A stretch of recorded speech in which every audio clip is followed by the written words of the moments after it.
Salut à vous tous, aujourd'hui c'est une bonne journée, une journée de ministère.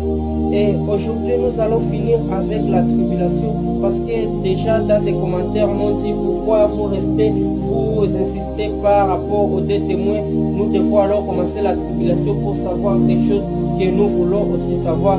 Mais ce n'était pas le temps et aujourd'hui Dieu a fait grâce, nous allons commencer alors la grande tribulation. Je remercie tout le monde qui s'est décidé de s'abonner à moi, qui m'a donné son aime et qui a fait ses commentaires par rapport à mes prédications pour la fête des temps avec les deux témoins par la tribulation. Mais aujourd'hui alors nous allons commencer la grande tribulation. Le verset le plus mystérieux, le mystère le plus différent et le plus incompréhensible biblique de la grande tribulation. La grande tribulation, donc les 3 années et demie de la grande tribulation pour réaliser les 7 ans. Parce que la tribulation, je vous avais dit que ça faisait 3 ans et demi et la grande tribulation 3 ans et demi, on calcule, ça nous donne 7 ans pour réaliser la tribulation totale ou la grande tribulation.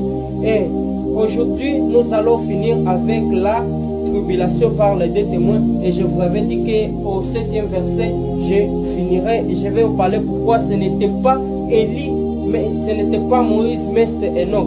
Aujourd'hui je vais vous parler de tout ça.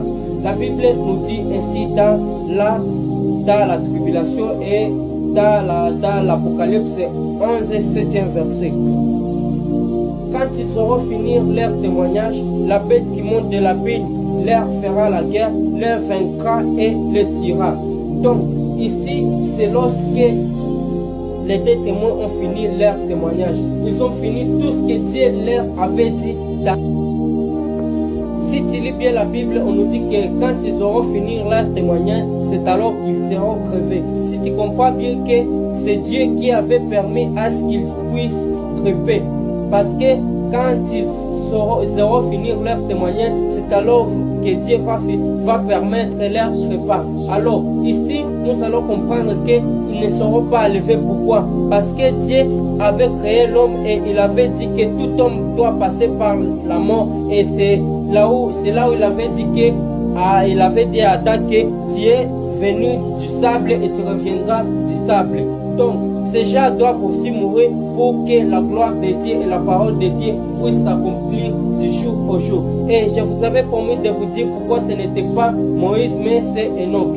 Moïse était mort, mais Enoch n'était pas mort. Alors Dieu n'allait pas réincarner Moïse pendant qu'il y a un Enoch qui est là et qui